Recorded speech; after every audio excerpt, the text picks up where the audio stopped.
सबको नमस्कार। ये आपके न्यूज़ का एपिसोड 674 है। आज का तारीख 10 दिसंबर 2024।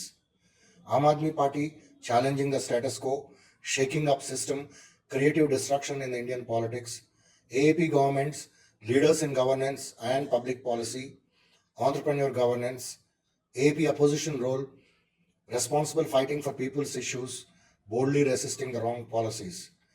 Please follow आपके न्यूज़ on X @NewsAAPKE।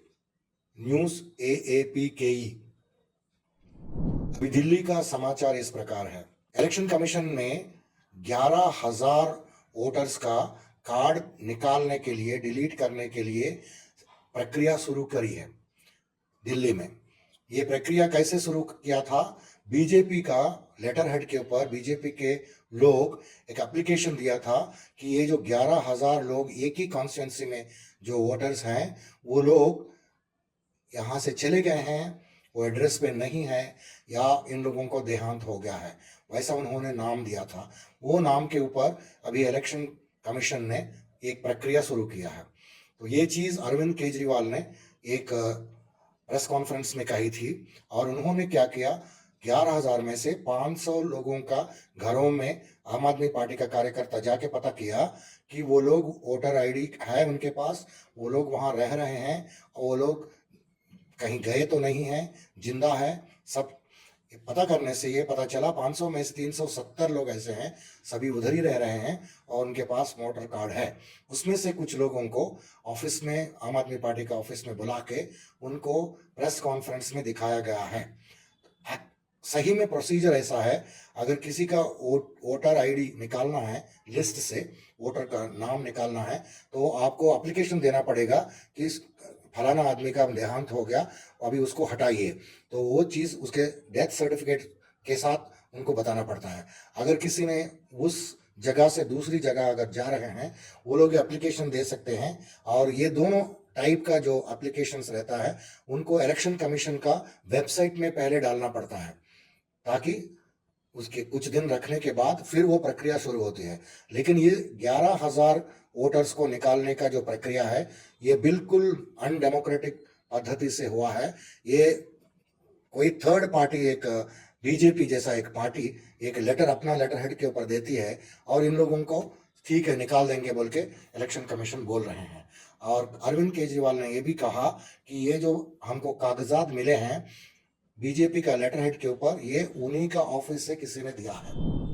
और अरविंद केजरीवाल ने ये एक्सपोजे करने के बाद ये चीज़ इलेक्शन कमीशन का जो काम करने वाले ऑफिसर्स रहते हैं, उन लोगों को उन्होंने चेतावनी दी, आप लोग जो BLO हो या रिटर्निंग ऑफिसर हो, जो भी हो, आप लोग ऐसा अनडेमोक्रेटिक इलीगल काम करोगे तो दस्तखत तो आपका ही होगा, फिर इसके द्वारा आपके ऊपर कार्रवाई किया जा सकता है और आप जेल में भी जा सकते हैं। इसलिए आप ऐसा गैर कानून काम मत कीजिएगा। ये पार्टियां आते रहते हैं और ये जो लीडर्स आते हैं जाते हैं, लेकिन आप लोग को वहीं रह के नौकरी करना है। तो ये बीजेपी का ये एक चाल चल रहा है, क्योंकि अगले महीना असेंबली इलेक्शंस है, और कई सारे रिपोर्टर्स चैनल्स का जाके लोगों से पूछ रहे हैं कि ये दलित से और पिछड़ों से और ये जो झुग्गी बस्ती में रहते हैं, इन लोगों से कि भाई आप लोग किसको वोट दोगे। वो लोग सब एक कंठ से बोल रहे हैं कि हम आम आदमी पार्टी को ही वोट देंगे। लेकिन ये जो बड़ा जो गोदी चैनल है, वो लोग ये चीज़ नहीं दिखा रहे हैं। एक अंबेडकर कैंप से एक वोटर आया था, वो केजरीवाल उनके साथ उनको लेके आया था ऑफिस में। तो उनसे एक रिपोर्टर बात किया था, तो उन्होंने अपना अपना भाव प्रकट किया था कि उन्होंने कैसा बेनिफिट हुआ है उनको आम आदमी पार्टी का जो गवर्नमेंट से पिछले 10 साल से, इसलिए वो क्यों आम आदमी पार्टी को ही वोट देना चाहता है। और शाहदारा एक जगह है, वो कॉन्स्टिट्यूंसी है, वहाँ 300 से ऊपर लोगों का वोट, जो लोग 20-30 साल से वहाँ रह रहे हैं, उन लोगों का भी वोट कैंसिल कर दिया गया है। ये कंप्लेंट भी ये टीवी चैनल का इंटरव्यू के द्वारा बाहर आया। और करोल बाग में दिल्ली में लोग बहुत चिंतित है कि वहाँ ये क्राइम का इंसिडेंट्स बहुत ज़्यादा बढ़ गए हैं। कल एक बिजनेस का मर्डर हो गया था शाहदरा में। इसके बाद गोविंदपुरी में भी एक युवा का चोरी से मारा गया है। और 2 हफ्ता पहले यही गोविंदपुरी में एक पुलिस वालों का भी मर्डर हुआ है। और आज जो है एक सिस्टर और डॉटर का दिल्ली में कोई भी बाहर आने के लिए जो भी महिलाएं हैं उनको बहुत डर लग रहा है। और एपी का एमएलए बालियान के ऊपर, नरेश बालियान के ऊपर एक केस कर दिया गया है। तो उस केस के अंदर उनको रिहा कर दिया है कोर्ट ने। फिर उनके ऊपर और एक मौका को केस लगाया है। तो वो केस के ऊपर कोर्ट ने बताया कि ये एमपी एमएलए वाली कोर्ट है। आप जो एमसीओसीए जो केस लगा रहे हैं उसका जुरिस्डिक्शन हमारे पास नहीं है, तो इसलिए हम इसको कुछ नहीं कर सकते हैं करके बताए थे। और वोटिंग एक फंडामेंटल राइट है, संविधान एक हक है, और उसको अगर कैंसिल करना ये बहुत बड़ा फ्रॉड है।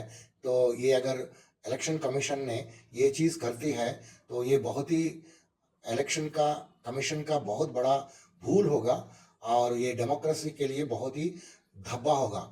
ये चीज़ डॉक्टर निम्मी रस्तोगी बोल के डॉक्टर्स फॉर एएपी संघ के द्वारा उन्होंने बताया था।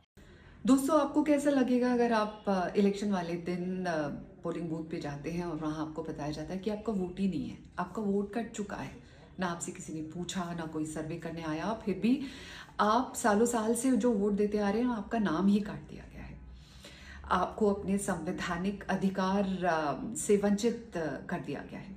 ऐसे में ऑब्वियसली गुस्सा आएगा, लेकिन अगर ये 1 या 2 केसेस में हो तो हम इसको गलती मान सकते हैं, ओमिशन मान सकते हैं। लेकिन अगर ये हज़ारों की संख्या में ये पूरे राज्य में, पूरे स्टेट में हो रहा है तो इसको फ्रॉड का नाम दिया जाएगा। और चीफ मिनिस्टर आतिशी ने एम्स में भागे भागे गई थी क्योंकि वहाँ एक युवा को किसी ने चाकू मार दिया था। वो गोविंदपुरी में इंसिडेंट हुआ था, तो उनको देखने के लिए वहाँ गए थी। वो युवा का देहांत हो गया है। तो और एक दोस्त, मैंने बताया पहले भी कि 2 हफ्ता पहले गोविंदपुरी में एक पुलिसमैन का भी और एक बिजनेसमैन का भी देहांत हो चुका है।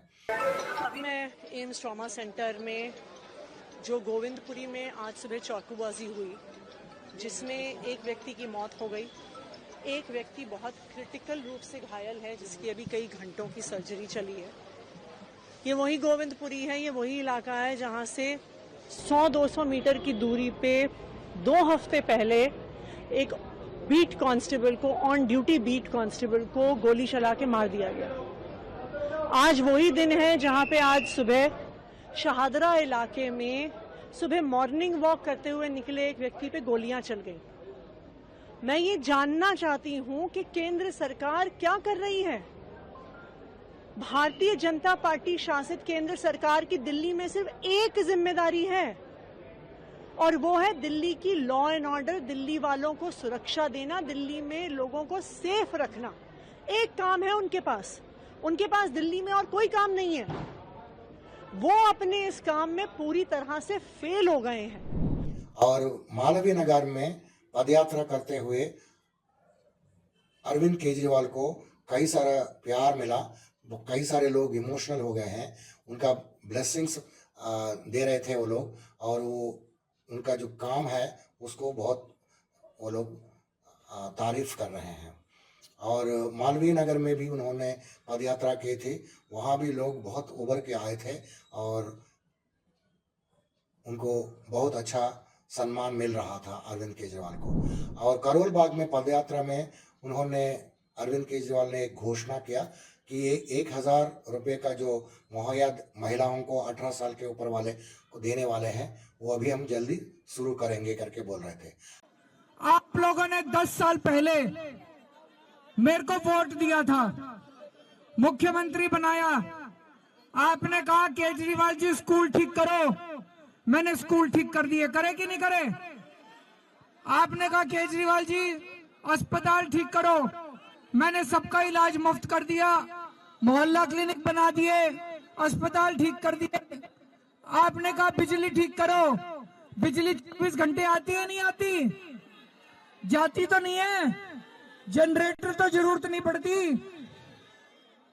बिजली मुफ्त कर दी, सस्ती कर दी, लेकिन आपने एक जिम्मेदारी दी थी केंद्र सरकार को, बीजेपी वालों को।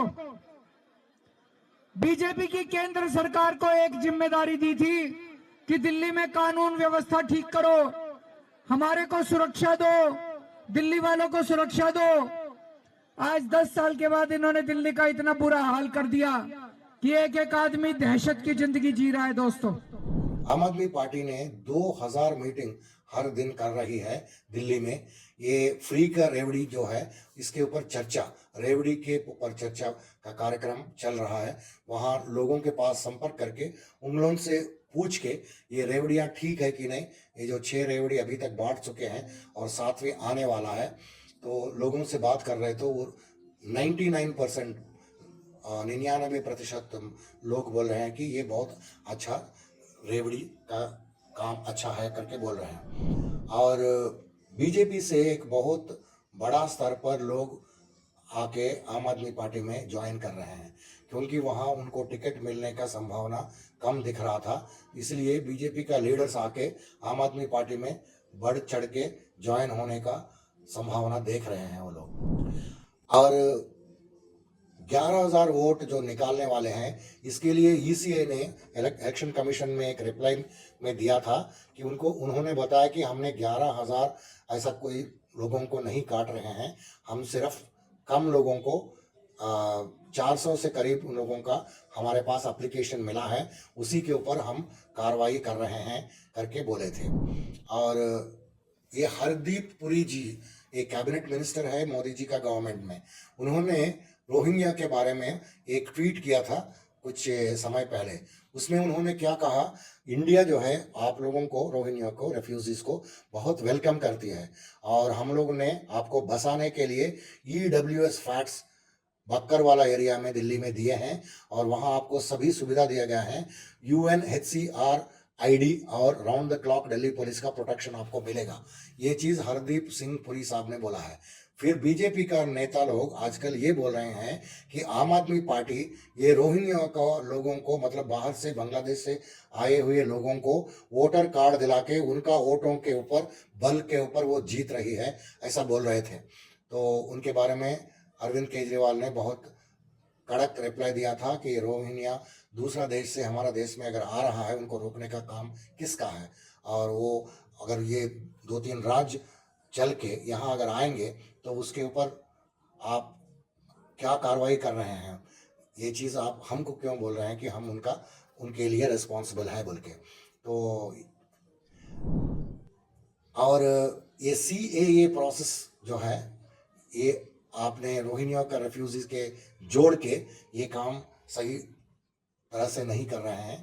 तो ये जो 1100 रोहिंग्या जो स्टेट यहाँ रह रहे हैं, ये लोग एक फ्लैट्स में रह रहे हैं, उन लोगों को अच्छा बेसिक एमिनिटीज दिया जाएगा करके, उन लोगों को सबको अपना सर के ऊपर छत मिलेगा। ये चीज़ भी सेंट्रल गवर्नमेंट में हरदीप सिंह पुरी साहब ने कहा था। दिल्ली में 50% दिल्ली का हॉस्पिटल बेड्स जो है, जो पड़ोसी राज्यों से आने वालों का वजह से भरा हुआ है। ये हेल्थ सर्विस जो दिल्ली में इतना अच्छा हो गया है और इसके वजह से बाहर से, जैसे कि यूपी से, बिहार से, हरियाणा से लोग आके अपना इलाज यहाँ करा रहे हैं। और उस राज्यों में भी हेल्थ का बजट होगा, लेकिन वहाँ कोई काम नहीं बराबर हो रहा है, इसलिए ये लोग दिल्ली का बजट को ज़्यादा दबाव डाल रहे हैं। ये भी डॉक्टर्स फॉर AAP लोग ने बताया था। लास्ट माइल कनेक्टिविटी के लिए हमने पहले बताया था कि इसके पहले कि एक मोहल्ला बसेस का शुरुआत किया गया है, और अभी इसके बाद ये रूरल एरियाज में और अनऑथराइज्ड कॉलोनीज में, JJ क्लस्टर्स में 2 व्हीलर्स को इंट्रोड्यूस किया गया है। तो उसमें ड्राइवर के सहित 6 लोग बैठ सकते हैं। तो ये ऑपरेट होने से लोगों को बहुत सुविधा होगी और ये ऑटो में बैठ के मेन रोड तक जा सकते हैं, जहां से उनको मेट्रो या बस मिलेगी। अभी पंजाब का न्यूज़ बताएंगे, इस तरफ है। पंजाब में सस्टेनेबिलिटी के ऊपर बायोगैस प्लांट एक शुरू किया गया है और ये 20 टन का ऑर्गेनिक फर्टिलाइजर डेली बनाएगी।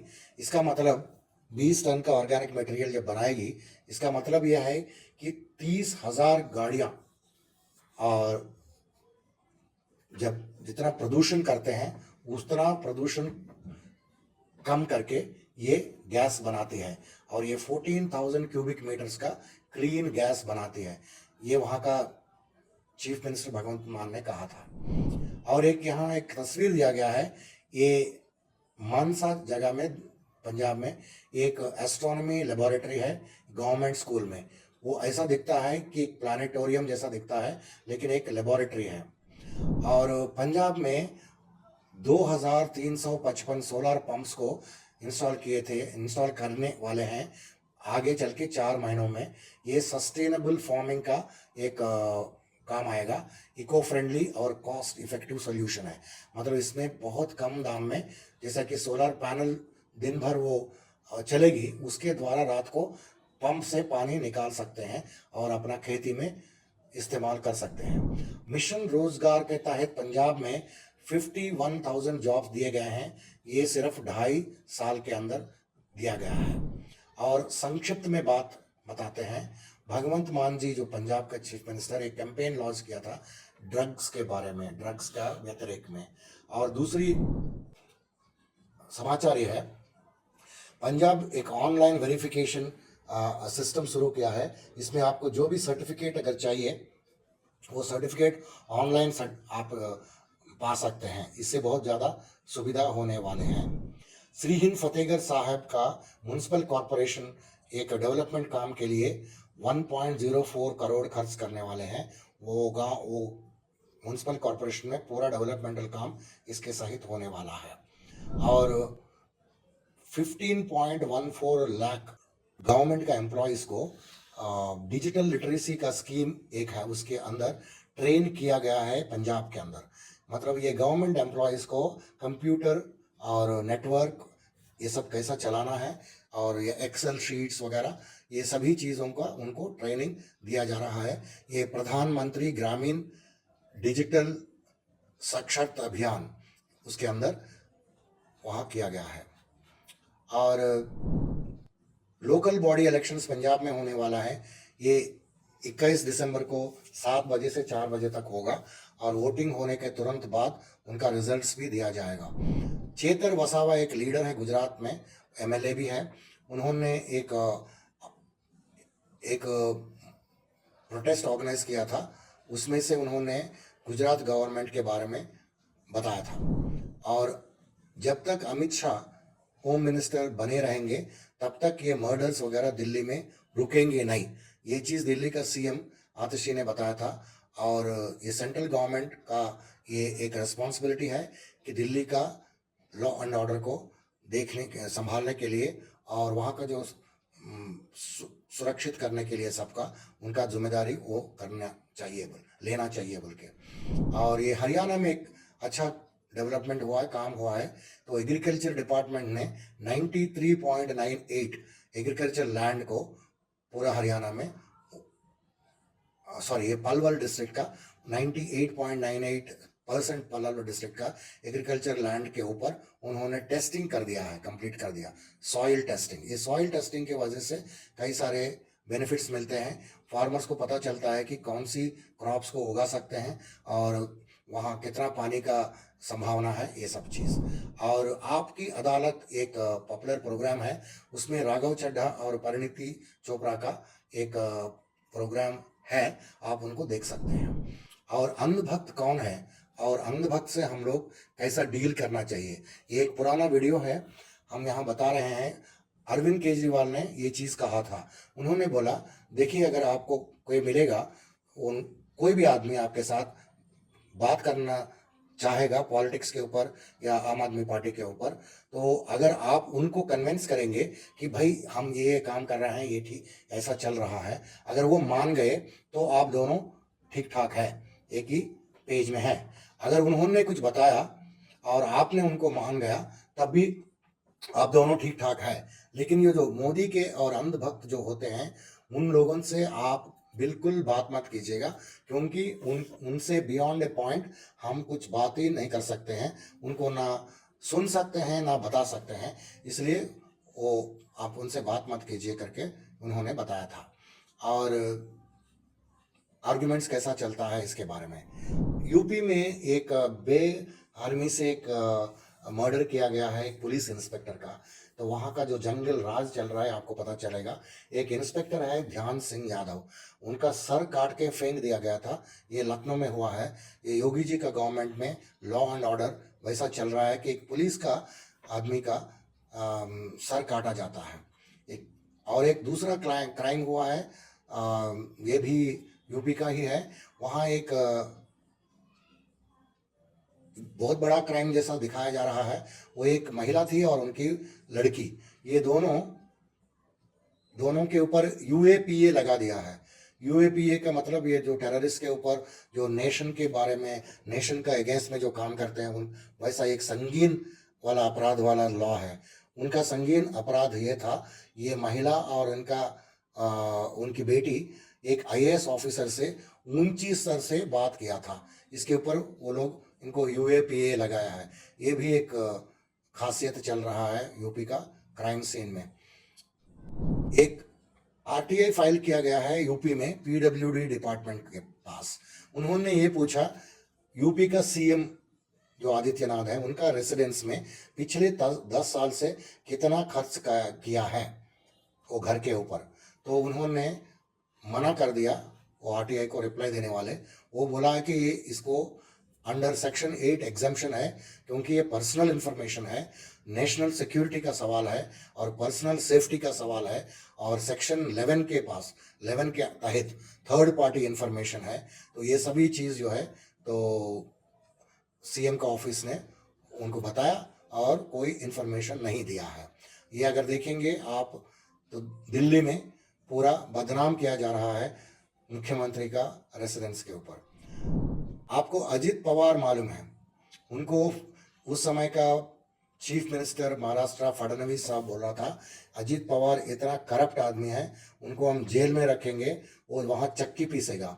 वैसा आदमी अभी जाके बीजेपी में ज्वाइन करने के बाद डेप्यूटी चीफ मिनिस्टर बन जाते हैं और उसके ऊपर जो भी केसेस हैं वो सभी निकाल दिया जाते हैं।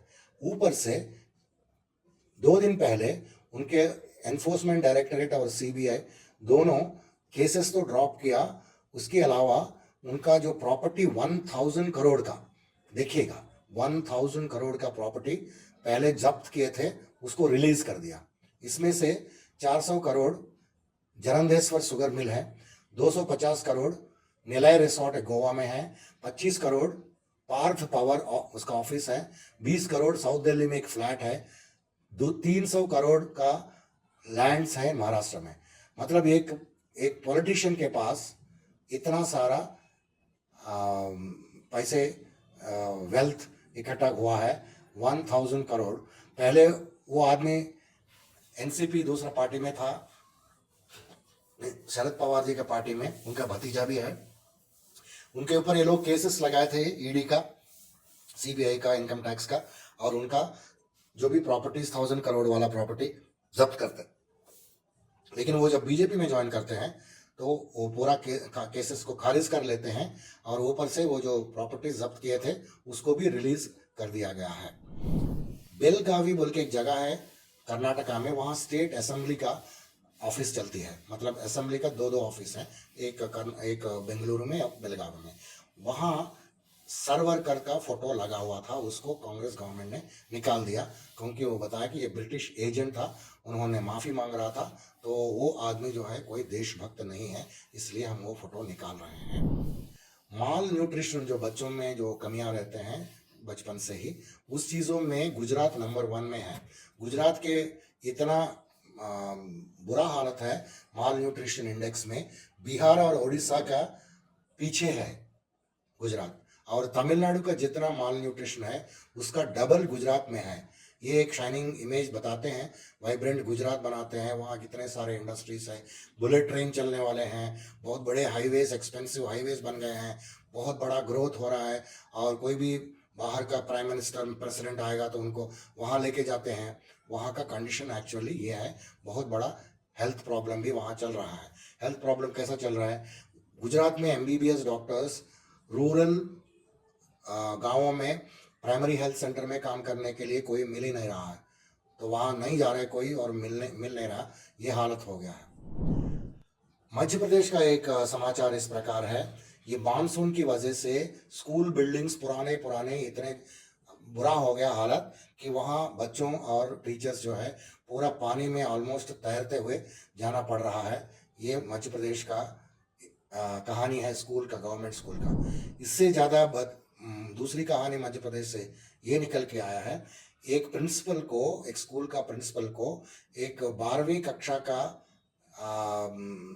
स्टूडेंट ने गोली से मार दिया। ये भी मध्य प्रदेश में हुआ है। और गुजरात का और एक समाचार है, 35,529 क्लासरूम्स है गुजरात में, उसमें से 10,502 स्कूल्स हैं, वो सभी टिन रूफ में चलता है, मतलब टिन का ऊपर छत रहता है। ये गुजरात की कहानी है। 10,000 स्कूल्स इन गुजरात जो है बहुत बैड शेप में है। ये न्यूज़ कौन दिया? वहाँ का गुजरात का एजुकेशन मिनिस्टर ने एक रिप्लाई में स्टेट असेंबली में दिया है। और एक पुराना वीडियो हम बताना चाहते हैं यहाँ, गुजरात का गवर्नमेंट स्कूल का क्या हालत है जब मनीष सिसोदिया ने वहाँ विजिट किया था, वो यहाँ बताया गया है। और महाराष्ट्र में 1,575 क्लासरूम्स जिला परिषद स्कूल औरंगाबाद डिस्ट्रिक्ट में वो सेम टिन रूफ में चल रहा है। ये भी MP जलाल साहब ने बताया था, मतलब स्कूल का छत जो है टिन से बनाया गया है। और प्राइम मिनिस्टर का जो योजना है PMJAY आयुष्मान भारत, उसका कहानी ये है कि 112 पेशेंट्स का देहांत हो गया 3 साल के अंदर एक ही हॉस्पिटल में। उसका नाम है खयाती हॉस्पिटल, तो ये भी गुजरात में पड़ता है।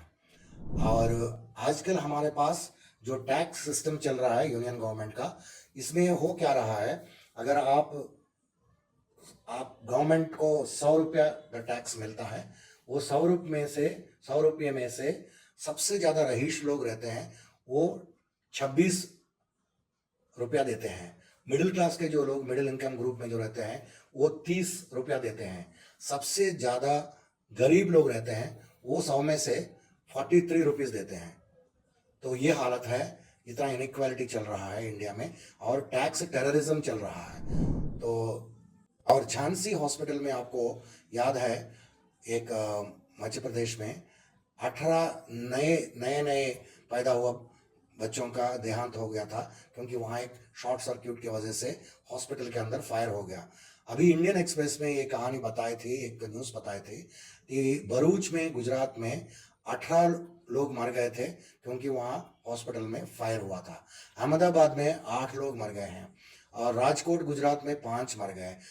विरार महाराष्ट्र में 15, मुंबई महाराष्ट्र में 11, अहमदनगर महाराष्ट्र में 11, और नई दिल्ली में 6, जबलपुर में 8, और धनबाद झारखंड में 5, विजयवाड़ा आंध्र प्रदेश में 10, भंडारा महाराष्ट्र में 10। ये सभी पेशेंट्स जो है सिर्फ हॉस्पिटल में फायर एक्सीडेंट होने से मर गए हैं। लेकिन एक छोड़ के कोई भी, मतलब 107 लोग हैं पूरा, ये सभी हॉस्पिटल्स मिला के 107 लोग मरने के बावजूद एक जगह छोड़ के दूसरा कोई भी आदमी को जेल नहीं भेजा गया अभी तक। एक केस में वो वो जेल में है, बाकी कोई भी ओनर या कोई रिस्पॉन्सिबल जो वहाँ का हॉस्पिटल का लोग जेल में नहीं है। ये हालत है हमारा, इतना बड़ा क्राइम होने के बावजूद, हादसा होने के बावजूद भी कुछ भी नहीं हो रहा है। और एक बैंकिंग टर्म है, उसको बोलते हैं CRR। ये CRR क्या होता है कि बैंक्स जो है कुछ कैश को वो लोग रखना पड़ेगा RBI के पास, उसके ऊपर RBI कोई इंटरेस्ट नहीं देगी। लेकिन ये क्यों ऐसा मेंटेन करना पड़ता है बैंक्स को? क्योंकि कभी भी कोई भी ज़रूरत पड़े तो दे सके, मतलब कोई डिपॉजिटर्स कई सारे आके बोलेंगे कि हमारा वापस दो, तो वापस देने का है। वैसे चीज़ों के लिए वो CRR वहाँ रखा जाता है अभी। लेकिन RBI ने क्या बोला, 1.16 लाख करोड़ बैंक को एक इंजेक्शन दिया, लिक्विडिटी इंजेक्शन बोलते हैं उसको। इसका मतलब आप जो है इतना CRR मेंटेन करने की जरूरत नहीं है, कम मेंटेन करो, लेकिन 1.16 लाख तक आप बिंदास यूज कर सकते हैं, तो करके बैंक्स, आरबीआई ने बैंक्स को कहा था। आजकल का न्यूज़ इतना ही है और सबके लिए धन्यवाद।